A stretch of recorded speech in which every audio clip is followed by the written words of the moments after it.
रायचरण 12 वर्ष की आयु से अपने मालिक का बच्चा खिलाने पर नौकर हुआ था। उसके पश्चात काफी समय बीत गया। नन्हा बच्चा रायचरण की गोद से निकलकर स्कूल में प्रविष्ट हुआ। स्कूल से कॉलेज में पहुंचा, फिर एक सरकारी स्थान पर लग गया। किंतु रायचरण अब भी बच्चा खिलाता था। यह बच्चा उसकी गोद के पाले हुए बच्चा घुटनों के बल चलकर बाहर निकल जाता।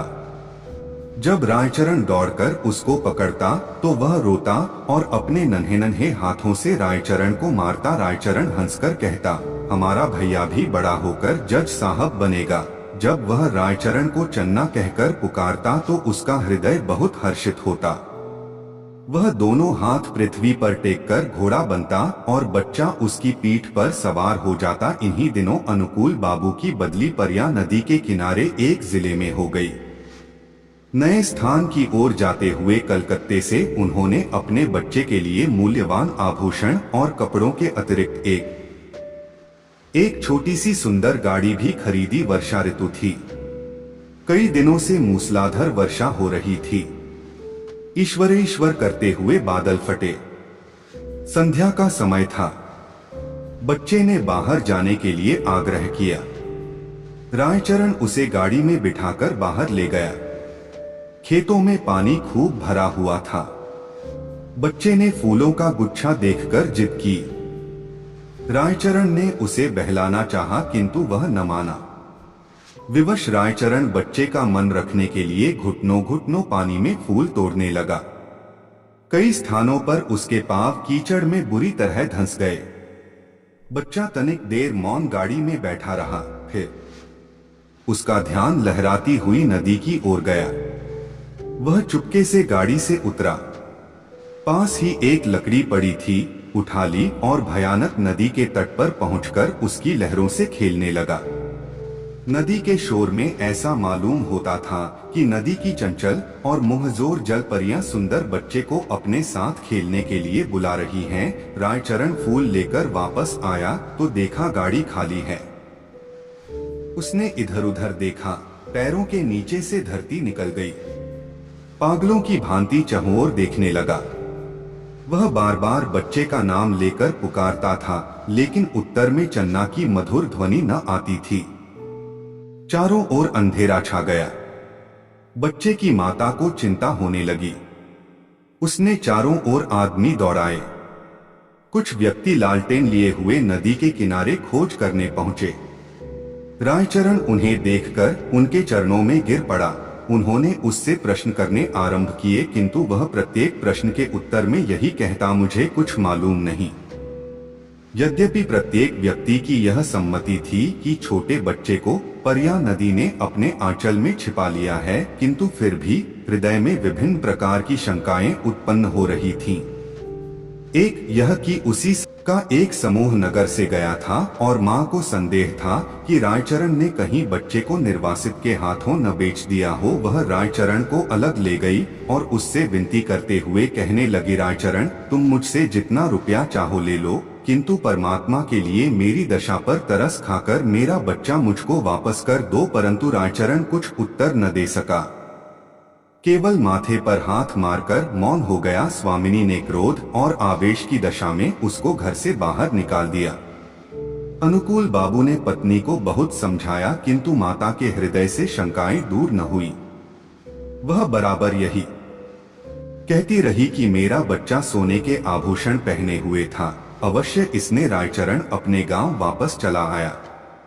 उसे कोई संतान न थी और न ही संतान होने की कोई संभावना थी, किंतु साल की समाप्ति पर उसके घर पुत्र ने जन्म लिया, परंतु पत्नी सूतिका गृह में ही मर गई। घर में एक विधवा बहन थी। उसने बच्चे के पालन पोषण का भार अपने ऊपर लिया। जब बच्चा घुटनों के बल चलने लगा, वह घर वालों की नजर बचाकर बाहर निकल जाता। रायचरण जब उसे दौड़कर पकड़ता तो वह चंचलता से उसको मारता। उस समय रायचरण के नेत्रों के सामने अपने उस नन्हे मालिक की सूरत फिर जाती, जो परिया नदी की लहरों में लुप्त हो गया था। बच्चे की जबान खुली तो वह बाप को बाबा और बुआ को मामा इस ढंग से कहता था जिस ढंग से रायचरण का नन्हा मालिक बोलता था। रायचरण उसकी आवाज से चौंक उठता। उसे पूर्ण विश्वास था कि उसके मालिक ने उसके घर में जन्म लिया है। इस विचार को निर्धारित करने के लिए उसके पास 3 प्रमाण थे। एक तो यह कि वह नन्हे मालिक की मृत्यु के थोड़े ही समय पश्चात उत्पन्न हुआ। दूसरे यह कि उसकी पत्नी वृद्ध हो गई थी और संतान उत्पत्ति की कोई आशा न थी। तीसरे यह कि बच्चे के बोलने का ढंग और उसकी संपूर्ण भाव भंगिमाएं नन्हे मालिक से मिलती जुलती थीं। वह हर समय बच्चे की देखभाल में संलग्न रहता। उसे भय था कि उसका नन्हा मालिक फिर कहीं गायब न हो जाए। वह बच्चे के लिए एक गाड़ी लाया और अपनी पत्नी के आभूषण बेचकर बच्चे के लिए आभूषण बनवा दिए।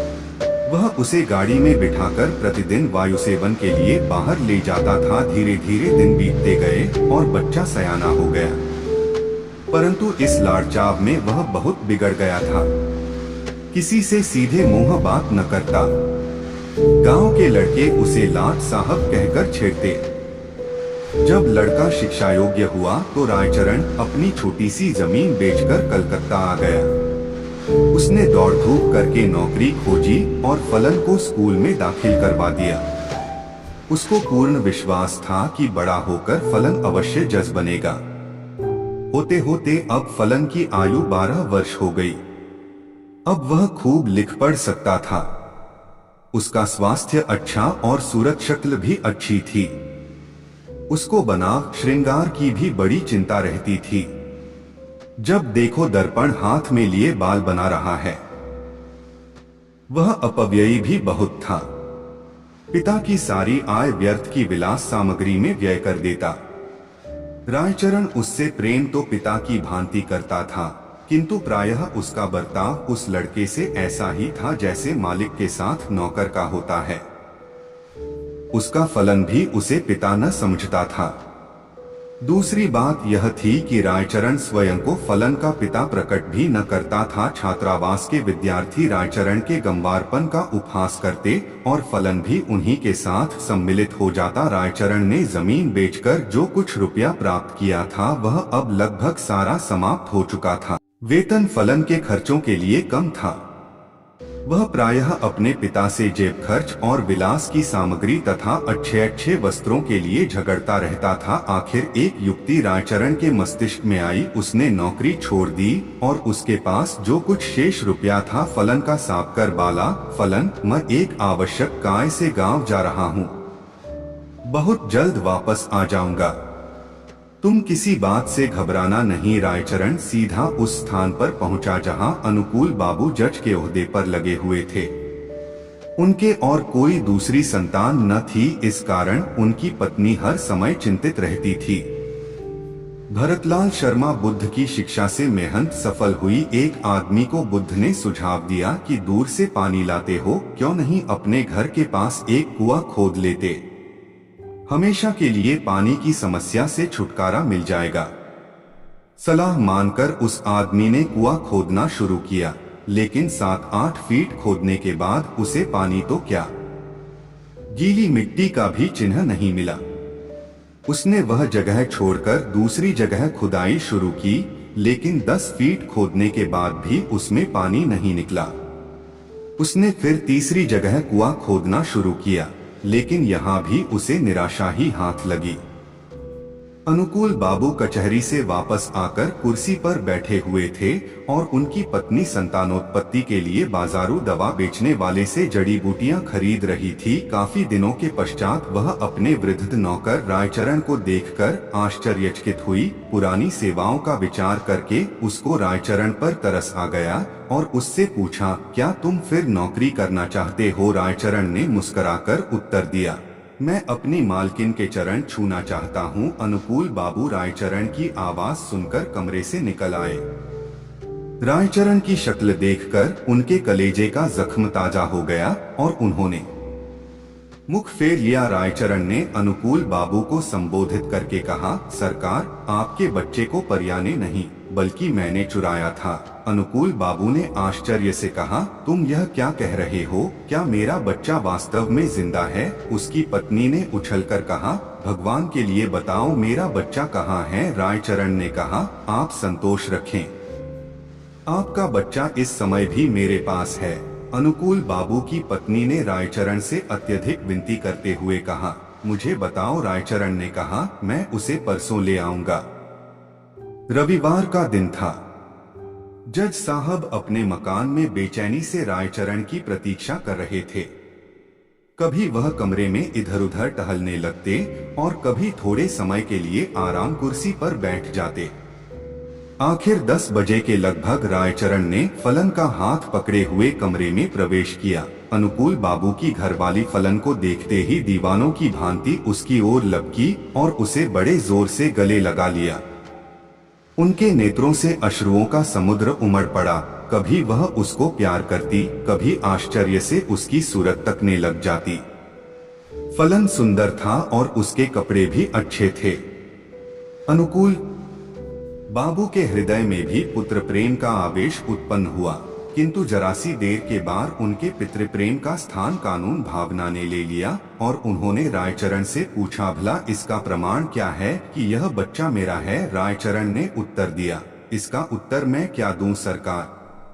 इस बात का ज्ञान तो परमात्मा के सिवाय और किसी को नहीं हो सकता कि मैंने ही आपका बच्चा चुराया था। जब अनुकूल बाबू ने देखा कि उनकी पत्नी फलन को कलेजे से लगाए हुए है तो प्रमाण मांगना व्यर्थ है।